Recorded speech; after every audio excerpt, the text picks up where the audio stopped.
کہانی جو ہے برسات کی رات ہے، لیکن میں بڑا حیران ہوا اور خوش ہوا کہ میری بہنوں نے جنہوں نے لکھا انہوں نے سب سے زیادہ برسات کی رات کو پسند کیا تو اور اس میں میں نے اپنی طرف سے ایک آثار بندی بھی کی تھی کہ برطانیہ کی ممتاز ترین خواتین جو نام یعنی افسانہ نگار ہے ان سے میں نے مضمون لکھوائے، تو اس میں میں مطمئن تھا کہ ان کی موجودگی میں انشاءاللہ مجھ پہ کوئی پتھراؤ نہیں ہوگا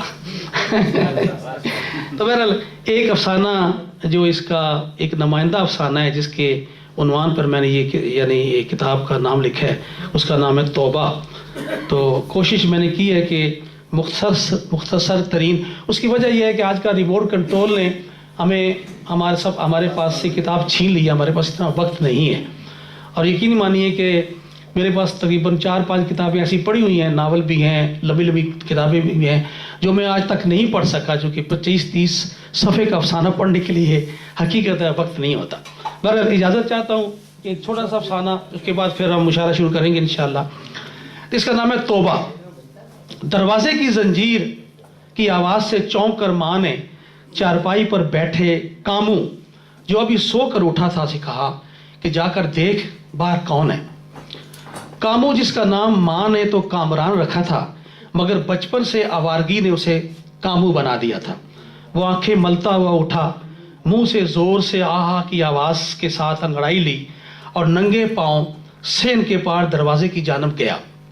15-20 منٹ تک وہ نہ آیا تو ماں نے آواز دی تو اس نے آتا ہوں کہہ کر 15-20 منٹ اور لگا دیے، اور پھر تیزی سے آ کر جوتے پہنے اور ماں کو کہا، ماں جیلم سے کچھ لوگ دین کی تبلیغ کرنے شاہ توت والی مسجد میں آئے ہوئے ہیں، میں وہاں جا رہا ہوں، جلدی ہی آ جاؤں گا۔ ماں جو کھرے پر بیٹھی پیتل کے دیگچے کو سواگے سے مانج رہی تھی، اپنے ہاتھ روک کر آنکھیں پھیلائے اپنے 18 سالہ بیٹے کو دیکھ رہی تھی۔ اسے یقین نہیں آ رہا تھا کہ اس نے کیا کہا۔ کیا کہا تو نے؟ توت والی مسجد میں جا رہا ہے تبلیغی لوگوں کے ساتھ ہیں؟ اس کی ہیں کچھ لمبی ہو گئی، مگر اتنے میں کاموں دروازے سے باہر نکل گیا۔ توت والی مسجد ملک غنی محمد کے مکان کے ساتھ تھی جو گاؤں کے مغربی کونے پر تھا۔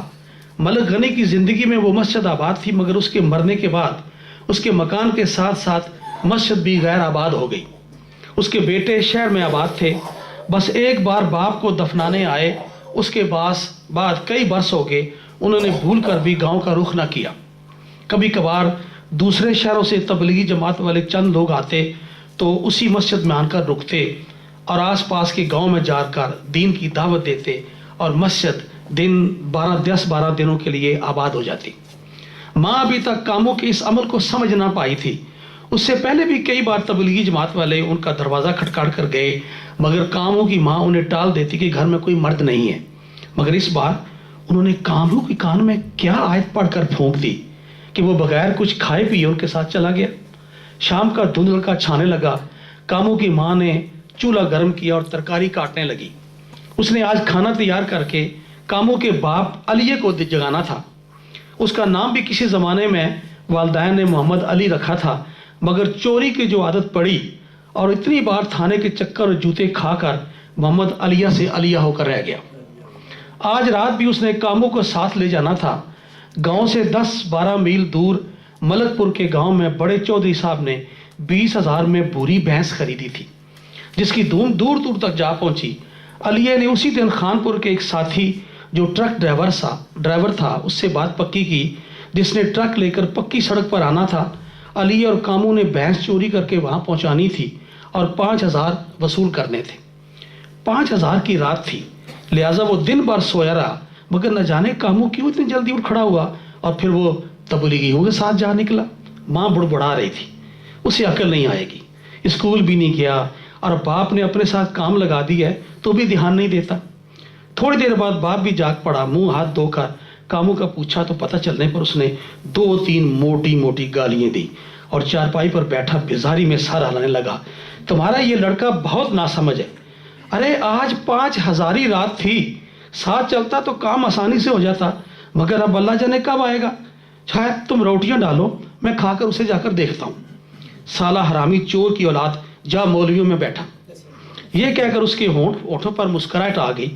کھانا کھا کر جب وہ توت والی مسجد گیا تو وہاں چند مولوی دوزانو بیٹھے تسبیحات کر رہے تھے. پوچھنے پر اسے بتایا گیا کہ کامران تو ایک جماعت کے ساتھ لاہور چلا گیا. چلے پر کیا مطلب؟ علیہ کچھ نہ سمجھا. ماشاءاللہ بہت سمجھدار بچہ ہے جی. اللہ نے اس کی دین کی سمجھ کو اللہ نے اس کو دین کی سمجھ عطا کی. پہلے ہی دن اس نے 40 دن جماعت کو دے دیے. اسے ہم چلا کہتے ہیں. علیہ چکرا گیا. اس کا مطلب ہوا وہ 40 دن کے لیے جماعت کے ساتھ چلا گیا. حرامی، پاگل، بیوقوف، کتا، سور کی اولاد. وہ منہ میں اسے گالیاں دیتا غصے میں آگ بگولا ہوا واپس آیا. اور پھر مغلظات کا وہ سیلاب چل نکلا، بہ نکلا. وہ سخت غصے میں تھا کہ بغیر بتائے وہ لاہور چلا گیا. کہاں؟ کسی کو کچھ خبر نہیں. 40 دن ماں چکرا کر چارپائی پر گر پڑی. ہائے میرے اللہ، ہائے میرے بچے کی خیر رکھنا، کس غلط راہ پر جا نکلا ہے. 2 دن بعد علیہ واپس گھر آیا تو اس نے 5000 کے نئے نوٹ اپنی بیوی کی جھولی میں ڈالے تو وہ خوشی سے ناچنے لگی. ہے اللہ تیرا شکر ہے، لاکھ لاکھ، میرا علیہ خیریت سے گھر واپس آ گیا. پھر اس کی آنکھیں بھر آئیں. اللہ تیرے نبی کا واسطہ میرے کاموں کی حفاظت کرنا، پتہ نہیں کن لوگوں میں جا پھنسا ہے. بولا بالا ناسمجھ بچہ ہے، یہ مولوی نہ جانے کس چکر میں اسے ڈال دیں گے. اس نے اپنے گھر والوں کی منتیں کی کہ وہ لاہور جا کر کاموں کا پتہ کرے، مگر وہ نہ مانا. میں نہیں جاؤں گا بھائی اس حرامی کو ڈھونڈنے. اسے تو اتنی عقل نہیں تھی کہ اس رات ہم نے روزی پر جانا تھا. مگر نہیں، وہ مولویوں کی باتوں میں آ کر جا لاہور پہنچا، اور وہ بھی 40 دنوں کے لیے. سالہ 40 دن بھی گزر گئے مگر باپ کی گالیوں میں اور ماں کے رونے دھونے اور دعا مانگنوں میں. پھر ایک دن کاموں آ گیا.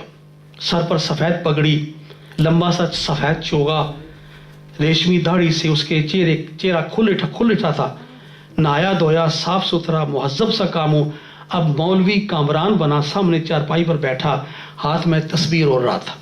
اور ماں باپ دونوں اسے ایسے دیکھ رہے تھے جیسے گھر میں کوئی بھوت آن گھسا ہو. ماں نے اٹھ کر اس کا منہ پچوما، پیشانی پر بوسہ دیا. ماشاءاللہ میرا بیٹا تو فرشتوں سے جیسا لگ رہا ہے. باپ کچھ نہ بولا، وہ کچھ سوچ رہا تھا. کامران نے توت والی مسجد آباد کر لی تھی جہاں ہر نماز میں گاؤں کے 15-20 لوگ آ جاتے. چند ہی دنوں میں کامران نے گاؤں کے نوجوانوں کو مسجد میں آنے کی ترغیب دی اور پھر مسجد آہستہ آہستہ بھرنے لگی. گاؤں میں اس کی عزت ہونے لگی. ہر کوئی کہنے لگا کہ کیسے علی کے بیٹے کامران کو اللہ نے دین کی سمجھ دی اور گاؤں کے جوان لڑکوں کو وہ رائے راست پر لے آیا.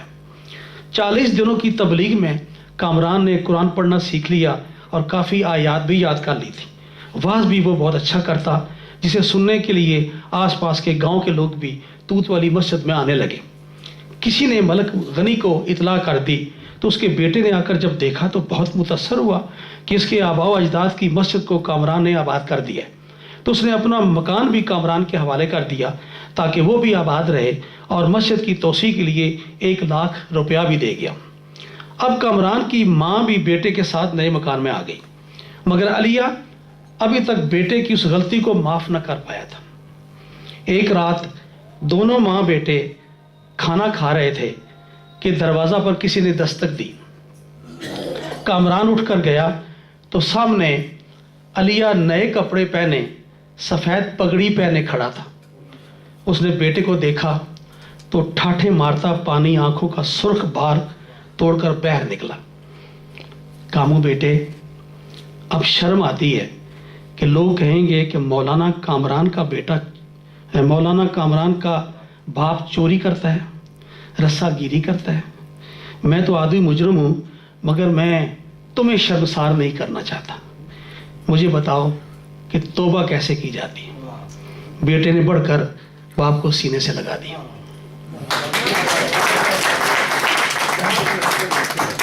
بہت بہت شکریہ. اسی طرح کی چھوٹی چھوٹی کہانیاں ہیں اس میں. مجھے امید ہے کہ آپ انہیں پسند کریں گے. کچھ نئے موضوعات پر بھی ہیں. تو بہرحال اب دوسرا